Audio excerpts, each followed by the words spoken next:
નમસ્તે મિત્રો, આજે આપણે અંગ્રેજી ભાષાના હેવ અને હેઝ ને વાતચીતમાં ઉપયોગ કરતા શીખીશું. પોતાની પાસે હોય તે વસ્તુ બતાવવા માટે આઈ હેવ બોલ્યા પછી તે વસ્તુનું નામ બોલીશું. જેમ કે I have head, I have hands, I have a chest. હવે આપણે વસ્તુની ગણતરીના વાક્યો બોલીશું. I have one nose, I have 2 ears, I have 2 eyes, I have 8 fingers. જ્યારે કોઈ મિત્ર આપણી નજીક હોય અને તેની વસ્તુ બતાવવી હોય ત્યારે you have પશું. જેમ કે you have head, you have hands, you have chest. હવે આપણે બીજા પુરુષ માટેના વાક્યો બોલીશું. You have one nose, you have 2 ears, you have 2 eyes, you have 8 fingers. જ્યારે આપણે બીજા કોઈ મિત્રની વસ્તુ અન્ય કોઈ મિત્રને બતાવીએ ત્યારે ત્રીજા પુરુષ છોકરા માટે he has અને છોકરી માટે she has.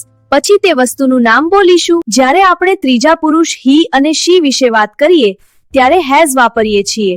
He has had, she has had. હવે આપણે ત્રીજા પુરુષમાં છોકરા માટે he has ના વાક્યો બોલીશું.